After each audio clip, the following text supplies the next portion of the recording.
दुख दर्द धोखा, दुख दर्द धोखा सब मिल गया जीवन में, बस अब कामयाब होना है। तो welcome back to my channel run classes for you में। जैसा कि आप थंबनेल में देख पा रहे हो, हम मैथ्स के जो आपके एग्जाम में आने वाले महत्वपूर्ण बहुविकल्पीय प्रश्न है पूरी बुक के, ठीक है, पूरी किताब के हैं। आप लोग इनको तैयार कर लेना, 100% इसी में से आपको देखने को मिलेगा। तो आपका जो पहला सवाल है क्या निकल के आ रहा है, तो ध्यान से आप लोग इसको पढ़ लीजिए, ठीक है। तो पहला सवाल बोला गया कि दी गई संख्याओं में अभाज्य संख्या है। तो आप सभी जानते हो कि अभाज्य संख्या क्या है। जो अभाज्य संख्या वह संख्या होती है जो खुद के अलावा किसी और से ना कटे, ठीक है। ये मोस्ट इंपॉर्टेंट प्रश्न है, आपका एग्जाम में कई बार आया है। तो दी गई संख्या में अभाज्य संख्या क्या है, 0 ना तो भाज्य ना भाज्य, एक भी नहीं है आपकी, 2, ठीक है, 8 भी नहीं है, यानी कि ए भी नहीं है आपकी, ये भी नहीं है, और 8 तो कैसी है, भाज्य है। तो आपका एक ही ऑप्शन बचा है, तो ऑप्शन नंबर आपका सी बिल्कुल सही आंसर है, ठीक है। तो अभाज्य संख्या कौन सी है आपकी, 2। मोस्ट इम्पोर्टेंट सवाल मैं करा रहा हूँ और आपके एग्जाम में आने वाले हैं। बोला गया कि निम्नलिखित संख्याओं में परिमेय संख्या है। बताइए कौन सी आपकी परिमेय संख्या है, √9, √3, √1 या आपकी क्या 0, 1, 0, 1, 1 इस तरह से, यानी कि ये अशांत है। जो अशांत होते हैं तो वो परिमेय संख्या नहीं होती है।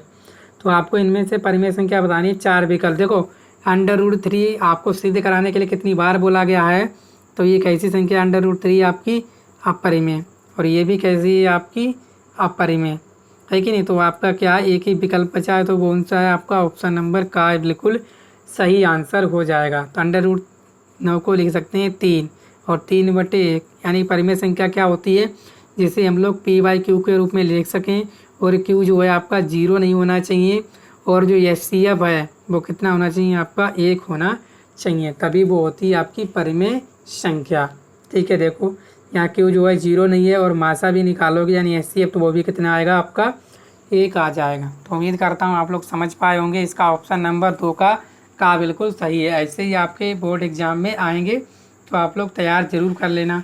इसके बाद तीसरा प्रश्न बोला गया कि बहुपद x² + 7x + 10 के शून्यक हैं। तो इसके आपको क्या बताने, शून्यक हैं कौन से हैं, तो ये आपको बताने मोस्ट इम्पोर्टेंट है, ठीक है। तो क्या है शून्यक, तो ये आप बताइएगा, ठीक है। देखो ये है शून्यक, निकालने क्या करते हैं, इसके हम लोग गुणनखंड करते हैं, किसके, x² + 7x + 10 के कर ले गुणनखंड।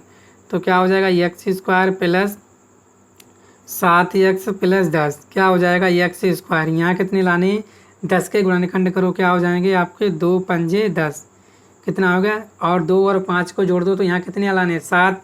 तो क्या हो जाएगा, प्लस के 5x और प्लस के क्या हो जाएंगे 2x और प्लस 10। यहाँ पे आपका क्या कॉमन है, यहाँ पे कॉमन है x, तो हो जाएगा x + 5 और प्लस यहाँ क्या हो जाएगा 2 और x + 5। यहाँ से आपका क्या हो जाएगा, x + 5 और x + 2।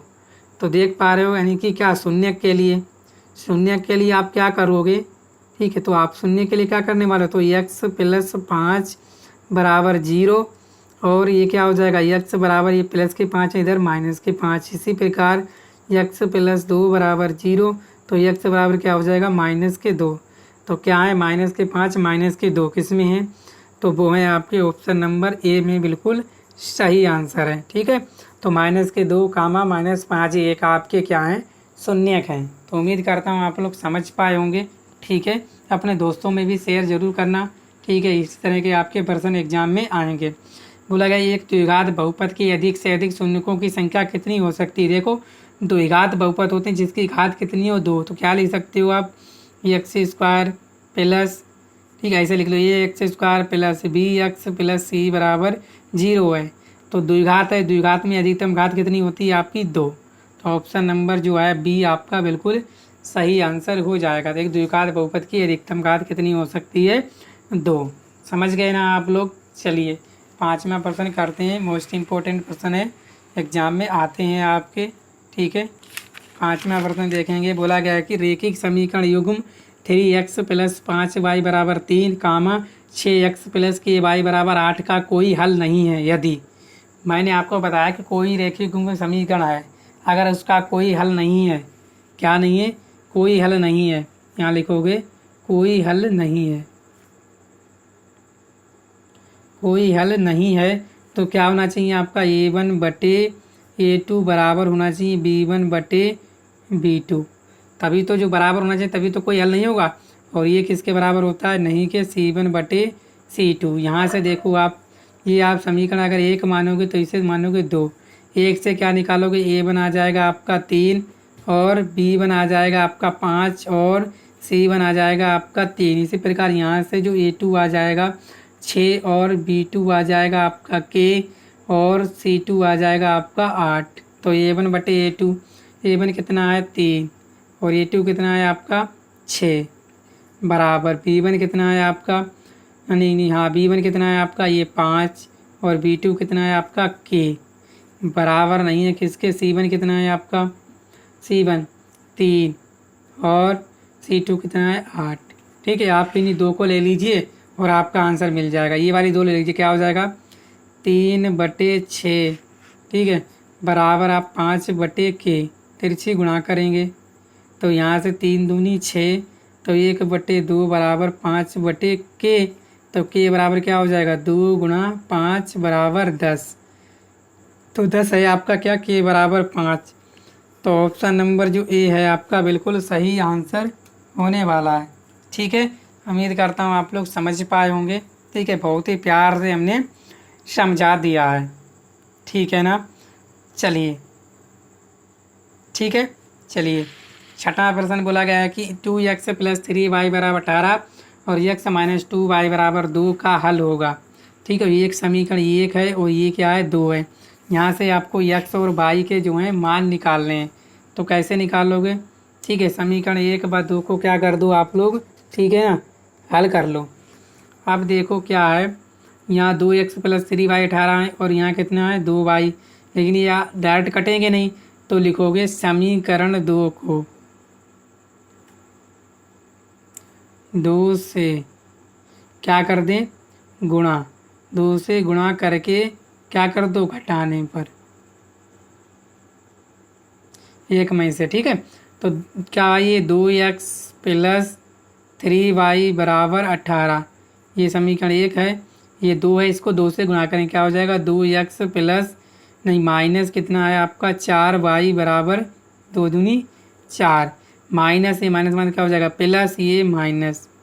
ठीक है ना, तो यहाँ से क्या होगा आपका ये कट जाएगा, यहाँ ये क्या है 4 3 कितने हो जाएंगे 7, 4 3 कितने हो जाएंगे 7y बराबर 18 में से 4 के कितने बचे 14, बच गए नहीं बच गए। यहाँ से आपका जो 7y बराबर 14 है तो y बराबर क्या हो जाएगा 14 बटे 7 यानी 2, तो y बराबर आ जाएगा आपका 2।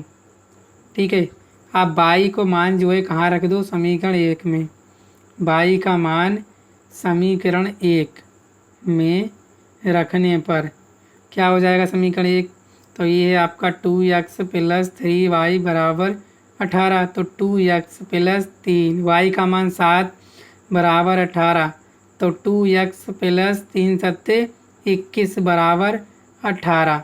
ठीक है, यहाँ से क्या हो जाएगा आपका 2x बराबर, ठीक है ना, तो 2x बराबर क्या हो जाएगा आपका, यहाँ क्या है प्लस है और यहाँ क्या है यहाँ प्लस है, तो 21 है, तो 18 क्या हो जाएगा माइनस के 21, तो x बराबर क्या हो जाएगा 18 में से आपके 21 गए। ठीक है, कितने बचेंगे आपके 2x + 3y, यानी कि y का मान कितना 2 आया, सॉरी कितना आया 2 है, 3 दूनी कितने हो जाएंगे 6, कितने हो जाएंगे 6 और यहाँ आपके 6। ठीक है ना, तो कितना बचेगा 2x 18 में से 6 के कितने बचेंगे आपके 12, 2 छंग 12, तो x बराबर कितना आ गया 6 और y बराबर आ गया आपका 2 और x बराबर आ गया आपका 6, 2 6 कितने हैं, x का मान 6 और y का कितना है 2, तो ऑप्शन नंबर जो है आपका ये बिल्कुल सही आंसर है। ठीक है ना, क्योंकि देखो गलती हो रही थी हमसे, हमने जल्द से पकड़ लिया, आप लोगों ने पकड़वा दिया और अच्छे से हमने कर लिया। ठीक है, 7वां बोला गया है कि यदि द्विघात समीकरण 3x² + 12x + c बराबर 0 के मूल समान है तो c का मान ज्ञात कीजिए। अगर मूल समान है, क्या अगर आपसे बोल दिया जाए मूल समान है तो d बराबर क्या होता है 0, d क्या है आपका विविक्तकर, तो यहाँ लिखोगे विविक्तकर कर डी बराबर क्या होता है आपका B square minus 4ac। D कितना है 0। यहाँ से देखो ए क्या है ए, यहाँ से ए आ जाएगा 3 और बी आ जाएगा 12 और सी आ जाएगा आपका सी तो सी है और ये कितना है 3, बी कितना है 12। समझ गए ना। तो 0 बी स्क्वायर कितना है 12, तो 12 का स्क्वायर करोगे -4 ए है आपका 3 और सी निकालना है। तो यहाँ 0 बराबर 12 में 12 कितने होते हैं 144 माइनस 4 तियाँ 12 सी। यहाँ आज प्लस के इधर आके क्या पूछेंगे माइनस के 144 बराबर -12 सी, माइनस माइनस कट जाएगा तो ये क्या हो जाएगा आपका 12 सी बराबर 144। सी बराबर क्या हो जाएगा 144 बटे 12, तो 12 एकम 12, 12 दूनी 24, तो सी बराबर आ जाएगा आपका 12। कौन सा है ऑप्शन, ऑप्शन नंबर सी जो है 12 आ जाएगा। सी का सी ही सही है आंसर। ठीक है, 7वां प्रश्न आपने अच्छे से कर लिया है। अब चलते हैं हम लोग 8वें प्रश्न की तरफ।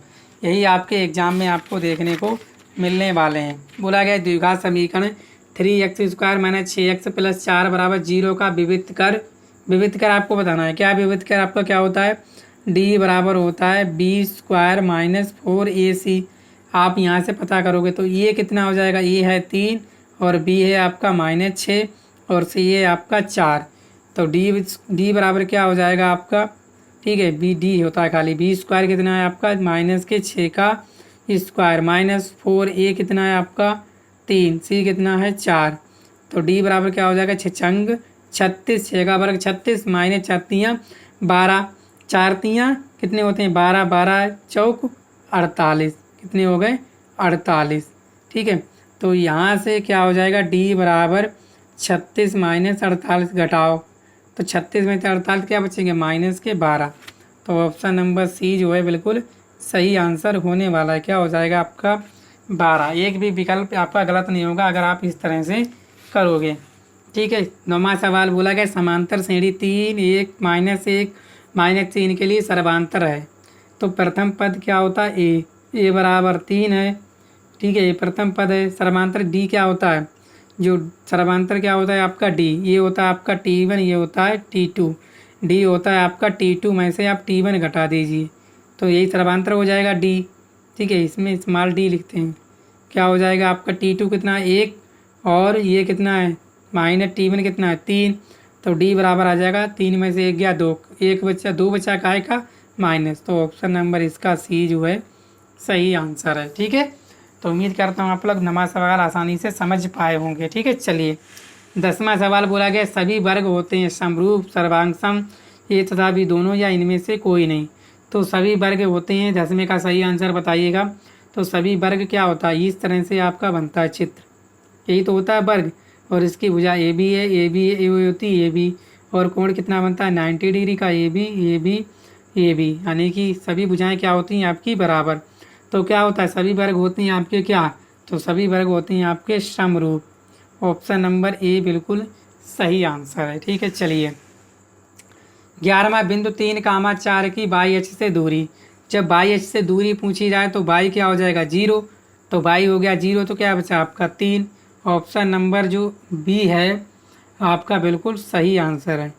ठीक है ना, समझ गए आप लोग। चलिए मोस्ट इम्पोर्टेंट प्रश्न है आपके एग्जाम में आए हुए प्रश्न है। ठीक है, चलिए अब देखते हैं हम लोग नेक्स्ट। ठीक है, सवाल नंबर 12 बोला गया कि दो बिंदुओं 2, 3 और 4, 1 के बीच की दूरी। देखो ये क्या होता है आपका x1, ये क्या होता है y1, ये होता है आपका x2, ये क्या होता है आपका y2। अगर दो बिंदुओं के बीच की दूरी निकालनी हो तो d क्या हो जाता है, तो वो हो जाता है √ क्या हो जाता है आपका x1 माइनस x2 का होल स्क्वायर प्लस क्या हो जाता है y1 माइनस y2 का होल स्क्वायर। तो यहाँ से जो बीच की दूरी हो जाएगी √ x1 कितना है, ये आपका 2, x2 कितना है आपका -4 हो जाएगा स्क्वायर प्लस y1 कितना है आपका 3, y2 कितना है आपका 1। ठीक है, तो d बराबर हो जाएगा √ कितना 4 में से 2 गया क्या बचा -2 का स्क्वायर प्लस 3 में से 1 गया कितना बचा आपका 2 का स्क्वायर। तो यहाँ से जो d आ जाएगा वो क्या आ जाएगा √ 2 दूनी 4 प्लस 2 दूनी 4, तो डी बराबर आ जाएगा अंडर रूट, ठीक है, क्या आ जाएगा आपका 4 4 8, 8 का वर्ग कर लो, तो 2 चौक 8 और क्या हो जाएगा 2 दूनी 4, यहाँ बचे 2, ठीक है, तो कितने जो 3 आ गए, तो यहाँ से जो डी बराबर आ जाएगा, एक तो बाहर आ जाएगा 2, तो 2 रूट 2 बचेगा, तो क्या हो जाएगा 2 रूट 2। ऑप्शन नंबर सी इसका सही आंसर है। ठीक है, उम्मीद करता हूँ आप लोग समझ पाए होंगे, बड़े ही अच्छे से और प्यार से हमने समझाया है। ठीक है, चलिए इसके बाद ये 13वां प्रश्न, 3 कोट ए बराबर 4 है तो सेक ए का मान बताइए। अरे कितना बढ़िया सवाल है, अच्छा सवाल है। 3 कोट ए बराबर 4 है, क्या है आपका, यहाँ से आप 3 कोट ए बराबर कितना है आपका 4 है। अगर यहाँ से हम कोट ए लिख लें तो क्या हो जाएगा, गुणा में इधर क्या हो जाएंगे, भाग में 4/3। हम जानते हैं ये हो गया आपका 4/3। कोट ए क्या होता है 1/10 है, तो 10 ए क्या हो जाएगा, यहाँ से हो जाएगा उल्टा कर दो 3/4। ठीक है, कोट ए बराबर क्या होता है 1/10 है, तो 1/10 है तो उल्टा हो जाएगा कितना 3/4 में, पहले उल्टी हो जाएंगे, 10 हमने ऊपर कर लिया ना। ठीक है, समझ में आ गया। हमने एक फार्मूला पढ़ा होगा क्या, सेक स्क्वायर ए और माइनस 10 स्क्वायर ए बराबर क्या होता है 1 होता है। पढ़ा है, बोलोगे जी पढ़ा है। आपको सेक ए का मान बताना है, तो सेक स्क्वायर ए माइनस 10 स्क्वायर ए क्या है 3/4 का स्क्वायर बराबर 1। यहाँ से सेक स्क्वायर ए माइनस 3 9 और 4 चक्कू 16 बराबर 1। इतना हो गया आप लोगों को, आ गया समझ में। देखो ध्यान से देखना, यहाँ से सेक स्क्वायर ए बराबर क्या हो जाएगा, ये माइनस के उधर जाके काय कुछ प्लस के, तो क्या हो जाएगा 1 + 9/16, तो सेक स्क्वायर ए बराबर हो जाएगा 16 + 9/16, तो सेक स्क्वायर ए बराबर 16 9 25/16, तो सेक ए बराबर हो जाएगा आपका क्या, सेक ए अंडर रूट 25/16, तो सेक ए यहाँ से निकल जाएगा आपका कितना 5 का वर्गमूल कितना होता है। ठीक है, 25 का वर्गमूल होता है 5, 16 का होता है आपका 4, तो सेक ए आ गया आपका 5/4। तो ऑप्शन नंबर कौन सा है, ऑप्शन नंबर जो बी है आपका बिल्कुल सही आंसर है। उम्मीद करता हूँ आप लोग समझ पाए होंगे। अब तो आपको अच्छा लग रहा है। ठीक है, तो वीडियो को लाइक कर दीजिए, चैनल पर पहली बार है चैनल को सब्सक्राइब भी कर लीजिएगा। नहीं मज़ा आया तो और देखिए क्या है, अगर ए बराबर 30 अंश है तो 1 + 10 स्क्वायर ए और 1 + कोट स्क्वायर ए का मान ज्ञात कीजिए। ठीक है, ये कितना है 30 अंश है, तो इसका मान निकालना है। चलिए, तो 1 + क्या 10 स्क्वायर ए कितना है आपका 30। ठीक है, यहाँ लिखोगे 10 स्क्वायर 30 अंश बटे 1 + क्या लिखोगे कोट स्क्वायर 30 अंश, लिखोगे नहीं लिखोगे। आप जानते हो 10 30 का मान कितना होता है 1/√2, कितना होता है आपका, ये हो जाएगा 1 + 10 स्क्वायर 30 है, 10 30 का मान होता है 1/√3, इसका क्या हो जाएगा आपका स्क्वायर, और बटे 1 + कोट का मान कितना होता है, कोट 30 का होता है √3, तो ये हो जाएगा आपका √3 का स्क्वायर, ये हो जाएगा 1 + इसका क्या हो जाएगा 1/3, और यहाँ कितना हो जाएगा आपका 1 + 3, इसके बटे में 1 लिख लो, इनका ले लोगे एलसीएम, इनका क्या ले लोगे एलसीएम, कितना आ जाएगा आपका, यहाँ हो जाएगा आपका एलसीएम 3, तो 3 एकम 3 + 1/3 है क्या हो जाएगा 4, हो जाएगा 4 ये वाला। आप ध्यान से देखो इसके बटे में 1, तो क्या आ जाएगा आपका, क्या आ जाएगा, क्या आने वाला है ध्यान से देखो आप, 3 1 4, 4 बटे क्या हो जाएगा 3, और बटे में है आपके 4, तो क्या होने वाला है सही बताइएगा आप लोग। ठीक है ना, यहाँ देखो 3 ही हो गया, और 10 30 का मान 1/√3 होता है 3, और कोट 30 का ये होता है आपका, कोट 30 का मान कितना होता है √3, 3 का स्क्वायर किया 3 आ गया। चलिए क्या आ गया आपका, यहाँ आ जाएगा क्या 4/3, ये वाला 4 यहाँ आ जाएंगे। ठीक है, 4 क्या आ गया आपका 4/12, 4 3 12, कितना आ गया आपका 1/3, कितना आ गया 1/3, कौन सा है ऑप्शन नंबर डी जो है सही आंसर है। ठीक है, चलिए 15वां सवाल बोला गया किसी वृत्त पर बने कोण थीटा वाले त्रिज्यखंड के संगत चाप की लंबाई क्या होगी? ऑप्शन नंबर ए थीटा बटे 360 डिग्री 2 पाई आर, यानी कि ये एक वृत्त है। ठीक है, आपने लगा दी चाप यहाँ से यहाँ तक, तो क्या हो जाएगा? पूरी परिधि कितनी होगी? 2 पाई आर। ये पूरी परिधि कितनी हो जाएगी? 2 पाई आर। और इसका कोण कितना होता है? 360। मान लो ये थीटा डिग्री है, तो ये कितना हो जाएगा आपका? ऑप्शन नंबर ए ही बिल्कुल सही आंसर है। ये पाई आर स्क्वायर हो गया, ये हो गया 2 पाई आर स्क्वायर हो गया, तो ऑप्शन नंबर 15 का ये बिल्कुल सही आंसर है। ठीक है, समझ पाए आप लोग? चलिए नेक्स्ट 13वां प्रश्न बोला गया, दो वृत्तों के व्यासों का अनुपात 4:9 है। वृत्तों की परिधियों का अनुपात होगा 9:4, 4:9, 2:3 या 4:5। देखो व्यासों का अनुपात है, व्यास जो है क्या होता है? त्रिज्या का आधा होता है। ठीक है, व्यासों का अनुपात यहाँ दे रखा है। ठीक है, लिखोगे व्यासों का अनुपात क्या है? मान लो आप D1 और बटे D2 ये दे रखा है आपको 4/9। त्रिज्याओं का अनुपात क्या हो जाएगा? यहाँ से निकालोगे R1 क्या हो जाएगा आपका? D1/2। R2 कितना हो जाएगा आपका? D2/2। तो R1 यहाँ से हो जाएगी क्या? 4/2 और यहाँ से क्या हो जाएगी? R2 9/2। ठीक है, ये हो जाएगा आपका। चलिए, क्या परिधियों का अनुपात क्या हो जाएगा? परिधि का अनुपात क्या हो जाएगा? ठीक है, लिखोगे परिधि का अनुपात। परिधि का अनुपात क्या हो जाएगा आपका? बराबर क्या हो जाएगा? 2 पाई R1 और बटे क्या हो जाएगा? 2 पाई R2। तो यहाँ हो जाएगा 2 गुणा पाई से पाई, 2 से 2 कट जाएगा। R1 कितना है आपका? ये है कितना? 4/2। R2 कितना है आपका? 9/2 है कि नहीं? चलिए, ये हो गया। 2 से 2 काटोगे कितना आ जाएगा आपका? ये आ जाएगा 4/9। क्या हो जाएगा? 4:9।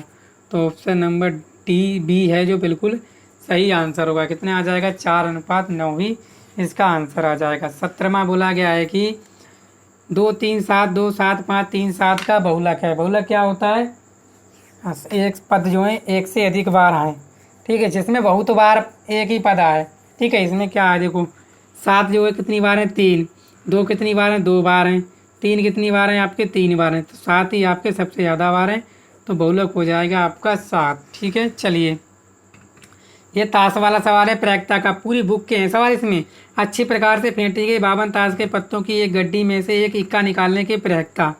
ठीक है, देखो टोटल कितने पत्ते हैं आपके? 52। और क्या निकालो? इक्का। एक इक्का निकाला है। इक्के कितने होते हैं गड्डी में? कितने होते हैं इक्के? 4।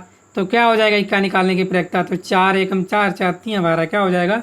1/13। ठीक है, बहुत ही आसानी से कर लिया। इसके बराबर ये है 5 10 15 R 20 35 और 40 का समांतर माध्य 21 हो तो R का मान। समांतर माध्य बराबर क्या होता है? ये होता है आपका पदों का योग, यही होता है। और बटे क्या होता है? पदों की संख्या। चलिए पदों का योग, समांतर माध्य कितना दे रखा है आपको? 21। 21 बराबर कितना? 5 10 15।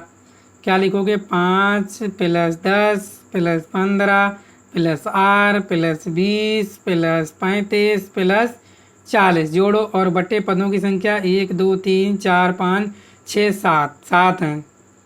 करो 15 15 30 30 और 20 50 50 और 40 50 40 90 35 125। कितने हो गए आपके?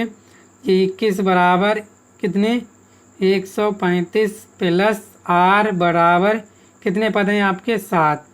ठीक है, ये देखो गुणा करो इनकी त्रिछी, तो क्या हो जाएंगे?